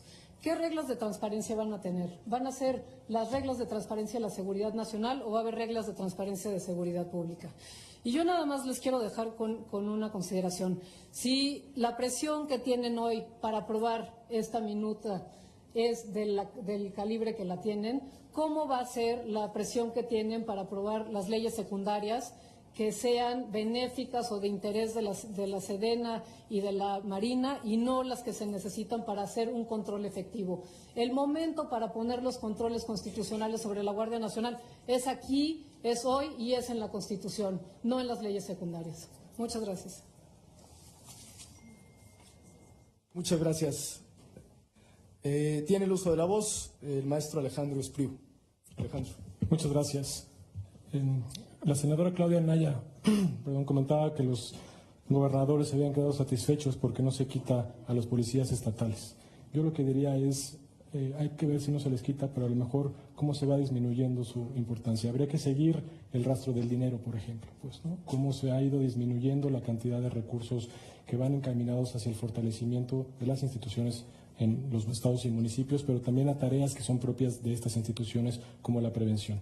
Ha ido disminuyendo dramáticamente, lo que tendría que ir fortaleciendo la labor de quienes tienen una tarea pendiente en términos de las atenciones de las incivilidades y otras cosas que generan violencia que pueden después desencadenar pues, altos niveles de incidencia delictiva. Respecto al comentario del senador Ramírez Marín, este ejercicio es sumamente innovador, senador, porque no hay en otro municipio, según estudios que se han hecho y evaluaciones externas respecto al impacto que tiene un nivel de coordinación de esta naturaleza. Es municipal, sí. Esto empezó, como decía yo, en mayo del 2017, desde luego con el liderazgo político del entonces alcalde, quien logró sentar en la misma mesa eventualmente a todas las partes de un problema que normalmente no se habla, ¿no? Es decir, a la Fiscalía, con la Policía Estatal a través de la Unidad de Medidas Cautelares, a todos los jefes de sector y sociedad civil para identificar en dónde estaban los cuellos de botellas que impedían poder tener el sistema de justicia que se estaba buscando. Pues todo esto a la luz de los argumentos relacionados con la impunidad asociada a la mal llamada puerta giratoria. Y lo que permitió este ejercicio, o lo que ha permitido, senador, es justamente identificar en dónde están las faltas de responsabilidades. Si son las y los policías quienes están haciendo mal las detenciones, no están llenando adecuadamente los informes, o si las fiscalías, a través de los ministerios públicos, están fallando en sus criterios para después, además, cuando hay reservas respecto a cómo los jueces imponen ciertos criterios para dejar en libertad o no a los detenidos, también suavizar y poder homologar.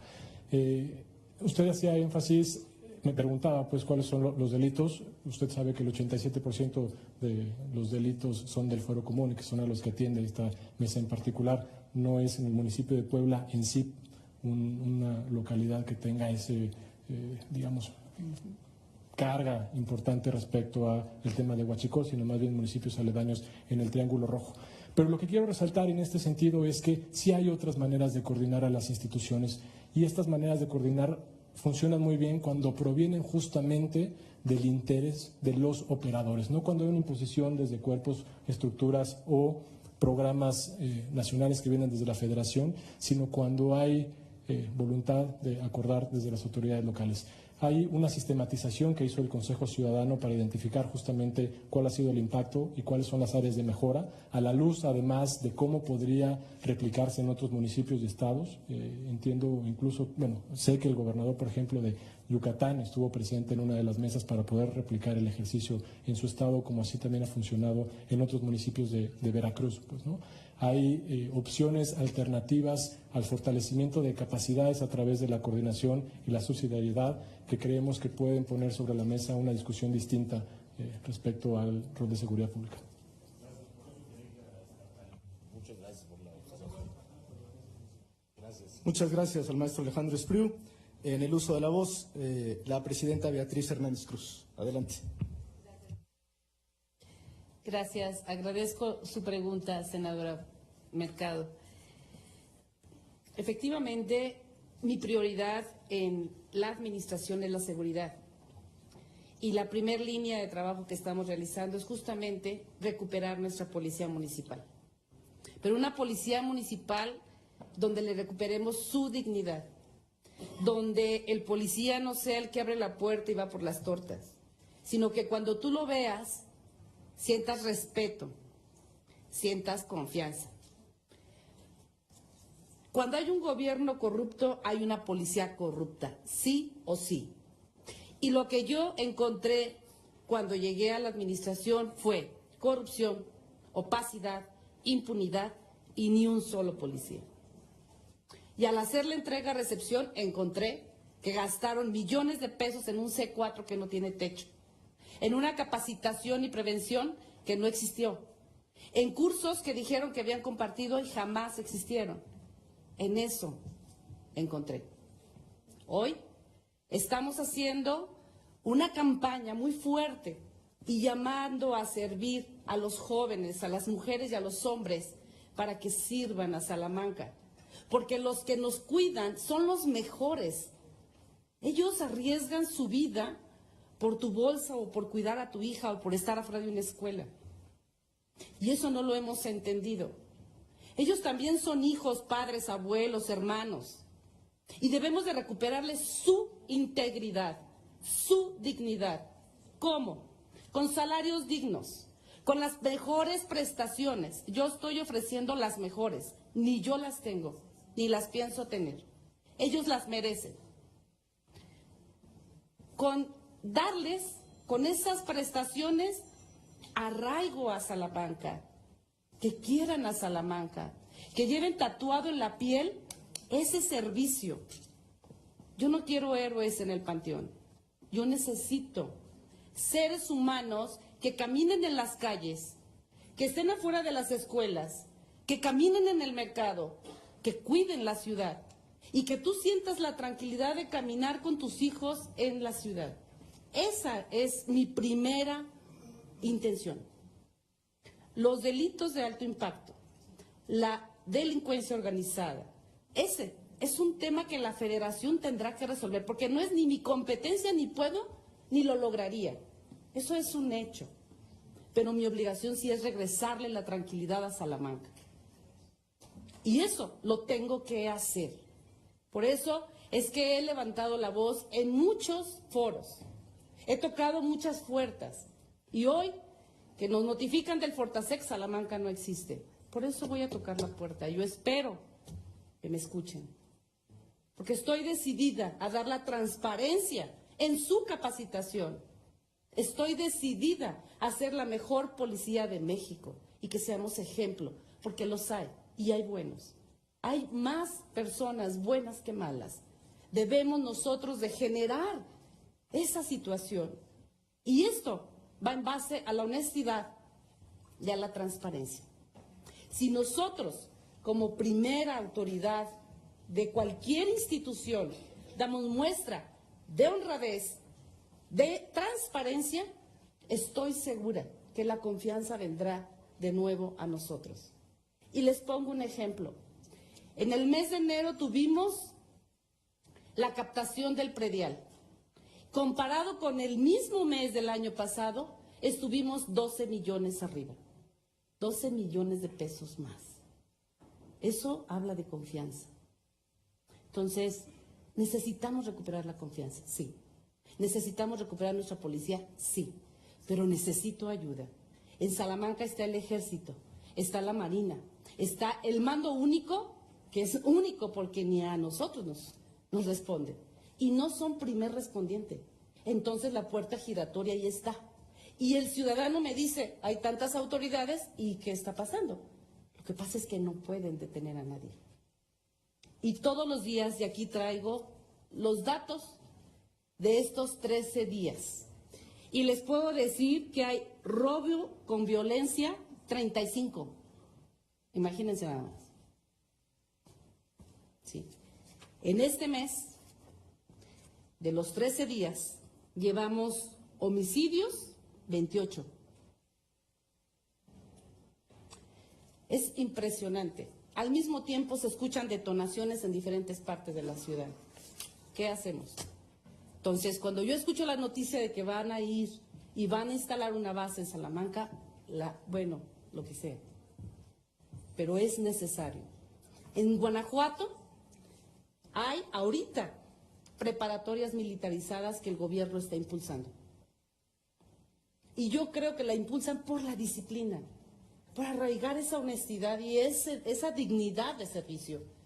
Eso es lo que nos hace falta. Es por eso, pero claro que voy por ello. Gracias, senador.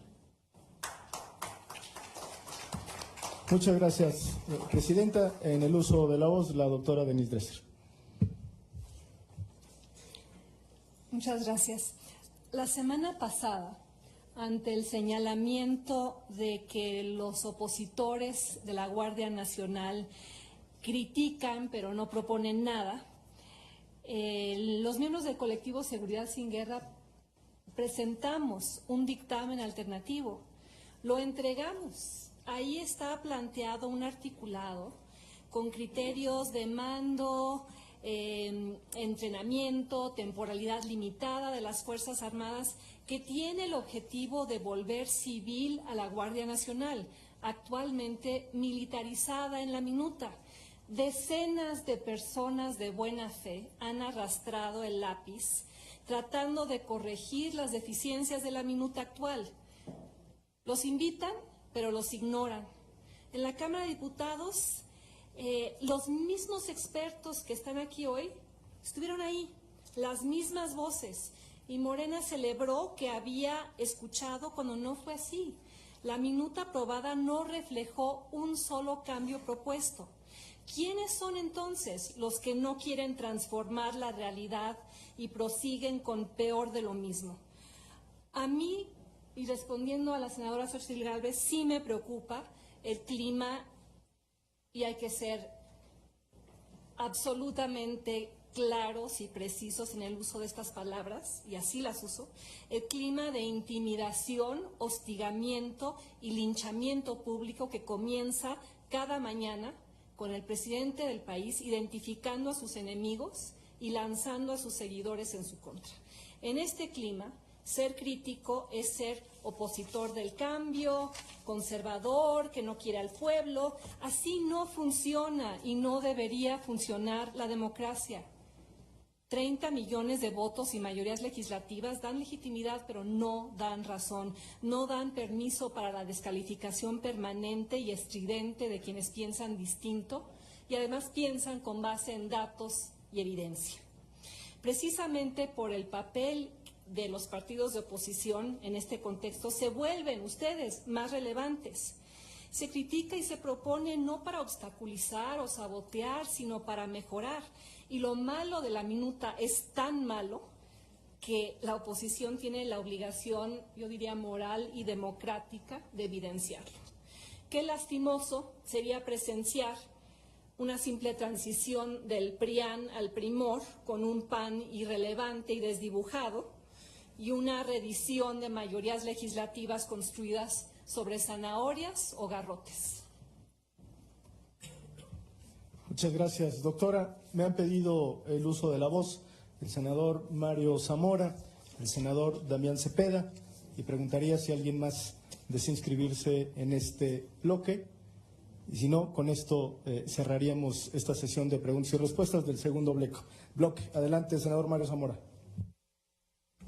Muchas gracias. Buenas tardes y muchas gracias a todos los expositores. Yo la verdad solo quisiera hacer un comentario y se lo quería hacer a la doctora Dresser. Me pareció muy inteligente su intervención, me gustó mucho. Y siguiendo ese juego, quisiera decirle a ese general que en la fracción parlamentaria del PRI y en muchos de mis compañeras y compañeros senadores hay dignidad, hay honor, hay conciencia tranquila, hay manos limpias, hay un profundo amor a México, así que no esté tan seguro que esa minuta va a pasar. Muchas gracias, senador. El senador Damián Cepeda, adelante. Ahí está. Muchas gracias. Yo, más que pregunta, quiero compartirles un pensamiento, una reflexión. Me ofendió profundamente la manera en la que el presidente Andrés Manuel López Obrador se dirigió hacia las organizaciones de la sociedad civil. Me ofende también cuando lo hace de quien piensa distinto que él en términos políticos, pero de alguna manera entiendo que está con contrincantes políticos. No debería ser así porque es presidente de todos los mexicanos. Pero escucharlo atacar, porque eso es lo que hace, a quien desde la sociedad, sin ningún otro interés más que evitar un daño a este país, está colaborando con tiempo, con esfuerzo, con conocimiento, me parece algo indigno de la presidencia de la República y me parece algo muy lamentable. Yo en lo personal quiero reconocerles aquí públicamente lo que están haciendo. Podemos coincidir en mucho, en ocasiones no, en fin, pero que mexicanos de bien alcen la voz y den sus conocimientos y den sus opiniones, creo que es algo de aplaudirse, no de criticarse. Entonces, por mi parte, reciban un reconocimiento a esto que están haciendo. De más está decir que en lo personal y el grupo parlamentario estamos completamente en contra de la militarización permanente del país. No tenemos ninguna duda de que esta minuta eso es lo que plantea, por más que han querido venderlo de distintas maneras, y bajo ningún motivo vamos a respaldar en estos términos esa Guardia Nacional militar. Coincido en que está ampliamente documentado, es increíble que no se escuche a prácticamente la unanimidad de organismos internacionales en materia de derechos humanos que están diciendo en base a evidencia que no funciona este camino, que está documentado que hay más violencia cuando intervienen militares, que hay más opacidad, que hay mayor violación de derechos humanos y mayor letalidad. Y además, el que se meta a un falso dilema, parecería que quien se opone a la Guardia Nacional está en contra de combatir la inseguridad en el país, y eso es falso. Hay muchas maneras de combatir la inseguridad y esta no es el camino correcto para hacerlo. Simple y sencillamente estamos defendiendo pues lo que creemos que es correcto para este país. Por eso nosotros hemos puesto una propuesta que va en el sentido de lo que ustedes han dicho, que es nada de militarización en el texto de la Constitución, y por supuesto que sí, algunos creemos que se tiene que hacer una ruta de salida, un plan de salida con metas claras, con tiempos claros, ¿no? De facultades extraordinarias, fiscalizadas, temporales, como lo marca la Corte Interamericana de Derechos Humanos, para la participación de las Fuerzas Armadas en una situación extraordinaria, que bien pudiera ser reglamentar el 29 constitucional o algún otro, marco normativo, pero siempre y cuando siempre sea extraordinario.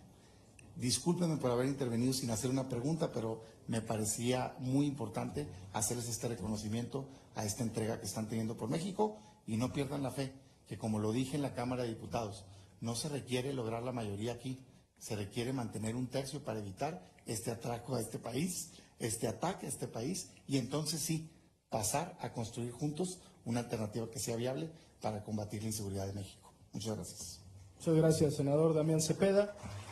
Y aunque no hubo preguntas en específico de las intervenciones de los senadores, yo preguntaría a los ponentes si alguien desea hacer uso de la voz en función de lo que se ha planteado aquí. Si no es así, les agradecemos mucho su participación y vamos a dar paso al tercer bloque de esta audiencia pública. Muchas gracias una vez más a nuestros ponentes.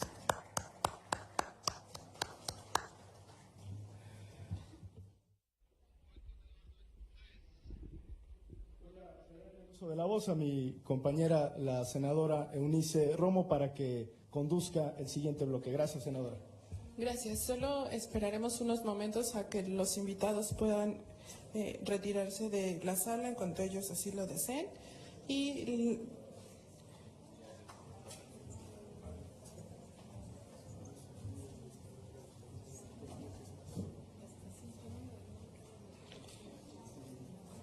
comenzaremos con el bloque 3 de esta Mesa de Federalismo y Seguridad Pública. Tenemos como ponentes en el desarrollo de esta mesa a distintas personalidades que ya se encuentran en la sala. Entre ellos está el analista de seguridad, Alejandro Job. También tenemos a Fundar, y viene representada por Humberto Guerrero. Buenas tardes. También tenemos en representación de Buró de Legalidad y Seguridad Financiera a Jorge Lara Rivera. Buenas tardes, noches. También damos la bienvenida al alcalde de Acámbaro, Guanajuato, Alejandro Tirado. No lo veo. Y bueno, también está el gobernador Yañú y representante del movimiento indígena, César Cruz, a quien les damos la más cordial bienvenida y les comentamos que tendrán una participación de hasta 7 minutos. Podrán hacerlo desde sus escaños o en el lugar que ustedes prefieran. Si quieren, pueden venir a acompañarnos. E iniciamos con Alejandro Job. Él es analista de seguridad y es periodista. Entre 2008 y 2011 ejerció cargos directivos en el CISEN. Es socio consultor de GEA, Grupo de Economistas y Asociados. Formó parte del IMCO y es columnista en El Universal. Bienvenido y adelante. Muchas gracias. Señoras senadoras, señores senadores, les agradezco enormemente la invitación. En este foro celebro la apertura de esta soberanía de escuchar múltiples voces y en un debate que es de gran trascendencia para el futuro del país. Se nos convocó a los panelistas a este evento a discutir la minuta sobre la Guardia Nacional aprobada